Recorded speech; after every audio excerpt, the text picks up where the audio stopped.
नमस्कार दोस्तों, मैं रजनीश कुमार आप सभी का बहुत बहुत स्वागत करता हूं आपके अपने YouTube channel Rajneesh Ramesh official के आज के खास वीडियो में। भाइयों, आज हम बात करने वाले हैं 4 जून किसकी सरकार। 4 जून देश की गद्दी किसके हाथ, देश की कुर्सी किसके हाथ। तो 4 जून को इस देश में एक बहुत बड़ा बदलाव होने जा रहा है, उसी कड़ी पर आज हम बात करने वाले हैं। क्योंकि बहुत सारे सर्वे जो निकल कर आ रहे हैं अन्य अन्य कंपनियों के, वहां हमें देखने को मिल रहा है कि इस देश में 4 जून को बदलाव होने जा रहा है। तो आज हम बात करेंगे 4 जून देश की कुर्सी किसके हाथ। तो पहले हम बात करते हैं कि इस देश की जो सबसे बड़ी लड़ाई है इस समय लोकसभा चुनाव की, तो उस लड़ाई में कौन कौन सी पार्टियां हैं और कौन कौन सी पार्टियां किस एक गठबंधन के साथ यहाँ पर इस लड़ाई में मौजूद हैं। तो बात करें इंडिया गठबंधन की, क्योंकि एनडीए गठबंधन अभी सत्ता में है। बीजेपी एनडीए गठबंधन का नेतृत्व करती है। तो बीजेपी इस पार्टी इस समय शासन में है और एनडीए गठबंधन का जो जिम्मेदारी, जो उसकी सबसे बड़ी पार्टी है एनडीए गठबंधन, वो है बीजेपी पार्टी। और एनडीए गठबंधन का नेतृत्व जो है वो बीजेपी पार्टी करती है। वहीं इस बार 2024 के लोकसभा चुनावों को मद्देनजर रखते हुए 18 जुलाई 2023 को इस देश में एक नए गठबंधन का निर्माण होता है और एक नया गठबंधन बनता है। उस गठबंधन में 26 पार्टियां एक साथ होकर 2024 में बीजेपी पार्टी या एनडीए गठबंधन के विरुद्ध अपना जोर आजमाइश कर रही हैं। क्योंकि इंडिया गठबंधन में 26 पार्टियां हैं, उनमें मैंने 10 एक पार्टियां, बड़ी बड़ी पार्टियों के यहाँ पर नाम लिखे हैं। वहीं बात करूं एनडीए गठबंधन में, तो एनडीए गठबंधन में 38 पार्टी हैं। लेकिन बीजेपी और उसके साथ 4-5 पार्टियों के बाद की अगर पार्टियों को देखा जाए तो गुमनाम पार्टियां हैं, उनके नामों को भी लगभग आप लोग नहीं जानते होंगे अच्छे से। तो मैंने उनमें से कुछ बड़ी पार्टियां जो हैं वो लिखी हैं। और इंडिया अलायंस की 10 बड़ी पार्टियां, भाई एनडीए अलायंस की कुछ बड़ी पार्टियां, क्योंकि उसमें हैं ही सभी क्षेत्रीय दल और बहुत बहुत छोटे छोटे दल उन 38 पार्टियों में हैं, क्योंकि कुछ एक ही दल है। और एनडीए गठबंधन में बीजेपी एकमात्र राष्ट्रीय पार्टी है और इंडिया गठबंधन में जबकि लगभग 5 से 7 पार्टियां राष्ट्रीय पार्टी हैं। तो हम बात करें 2019 में किस पार्टी के पास कितना बहुमत था, तो हम पाते हैं कि इंडिया अलायंस में कांग्रेस पार्टी, जो कि इंडिया अलायंस का नेतृत्व कर रही है, उसके पास 2019 में 48 सांसद उसके जीत कर आए थे। वहीं बात करें डीएमके पार्टी, तमिलनाडु की डीएमके पार्टी की, तो 23 सांसद इस पार्टी के जीत कर आए थे, जो अभी इंडिया अलायंस में है। वहीं बात करें रांगपा शरद पवार गुट की, तो इसके 5, शिवसेना उद्धव गुट के 4, समाजवादी पार्टी उत्तर प्रदेश से 5, जम्मू कश्मीर नेशनल कांग्रेस के 3, बिहार से आरजेडी 0 और आम आदमी पार्टी 2019 के लोकसभा चुनाव में एक सांसद जीते थे, वो थे भगवत मान। अभी वो पंजाब के सीएम है, यानी लोकसभा में अभी आम आदमी पार्टी का 0 बट्टा सन्नाटा है। लेकिन 2019 से हम बात कर रहे हैं तो वहां पर उस समय इनके आम आदमी पार्टी के एक सांसद हुआ करते थे। अभी मैंने 9वीं और 10वीं पार्टी को लिखा है टीएमसी पार्टी, जिसके 22 सांसद जीत कर आए थे। वहीं 10वीं पार्टी लिखी है जनता दल यूनाइटेड, जो कि नीतीश कुमार की है बिहार से, जिसके 16 सांसद जीत कर आए थे। भाइयों, इस गठबंधन की, इंडिया गठबंधन के लिए सबसे पहले आगे बढ़ने वाली पार्टी के नेता नीतीश कुमार थे, जिन्होंने इस गठबंधन को आगे बढ़कर बनाने का काम किया। लेकिन लास्ट में यही इस गठबंधन को छोड़कर दोबारा पुनः एनडीए गठबंधन में चले गए हैं। वहीं बात करूं टीएमसी पार्टी, जो कि ममता बनर्जी पश्चिम बंगाल की सीएम, उनके 2019 में 22 सांसद जीत कर आए थे। लेकिन वो भी इस गठबंधन का हिस्सा थी, लेकिन चुनाव आते आते उन्होंने भी इस गठबंधन से किनारा कर लिया। अब अभी 4-5 दिन पहले उनका एक स्टेटमेंट वायरल हुआ था। उन्होंने कहा था कि मैं इंडिया गठबंधन को बाहर से समर्थन दूंगी। इसीलिए मैंने 9वीं और 10वीं पार्टी के रूप में 9वीं पार्टी टीएमसी रखी है, क्योंकि उन्होंने ये सार्वजनिक तौर पर कहा है कि मैं बाहर से इंडिया गठबंधन का समर्थन करूंगी, उनका सहयोग करूंगी। वहीं 10वीं पार्टी, इनके बारे में अभी 2 दिन पहले एक स्टेटमेंट वायरल हो रहा है मल्लिकार्जुन खड़गे जी का। उन्होंने कहा कि जनता दल यूनाइटेड नीतीश कुमार, इनकी यहाँ पर बीजेपी में ये हालत जो है वो खस्ता है, ये भी जल्द ही पाला बदल लेंगे और ये इंडिया गठबंधन का हिस्सा हो सकते हैं, ये पुनः घर वापसी कर सकते हैं। इंडिया गठबंधन में 2019 की बात करें तो बीजेपी सबसे बड़ी पार्टी थी, इन्होंने 303 सीटें जीती थी।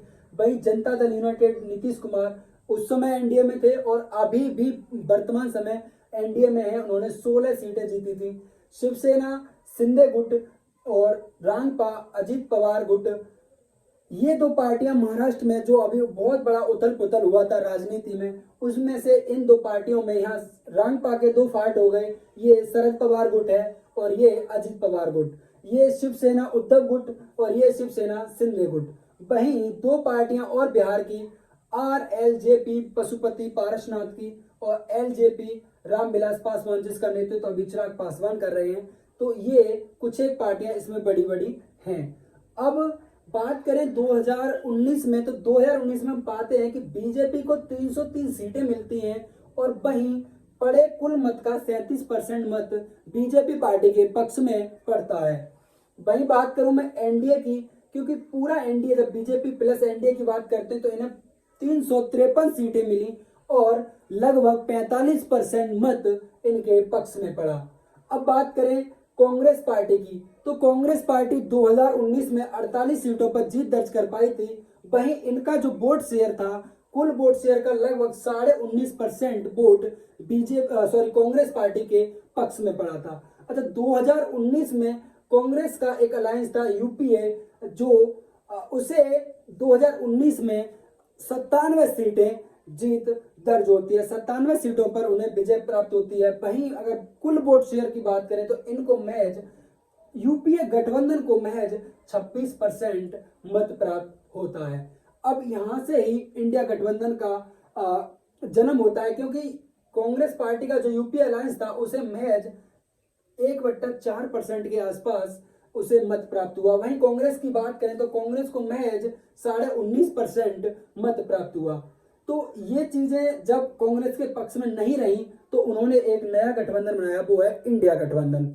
अब बात करें 2024 में 4 जून को आखिर बदलाव किस तरीके से होने वाला है, तो उस बदलाव में हम पाते हैं कि एक सर्वे कंपनी है मुंबई सट्टा बाजार, मुंबई सट्टा बाजार के नाम से एक सर्वे कंपनी है और उसका सर्वे आया है। तो उसमें दिखाया गया है कि 543 की 43 सीटों पर एनडीए को महज 195 सीट, वहीं इंडिया गठबंधन प्लस जो बाहरी सपोर्टर हैं उनके जैसे टीएमसी और अन्य, उनको लगभग 348 सीटें जीतते हुए उन्होंने अपने सर्वे में दिखाया है। यानी मुंबई सट्टा बाजार का अगर हम सर्वे को सही माने तो हम पाते हैं कि 4 जून को देश में इंडिया गठबंधन की सरकार आने वाली है।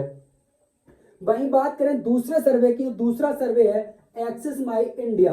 एक्सिस माई इंडिया एक सर्वे कंपनी है और उन्होंने जो सर्वे किया है उसमें हम पाते हैं कि उन्होंने बताया इंडिया गठबंधन जो है उसे अधिकतम 242 सीटें मिल सकती हैं।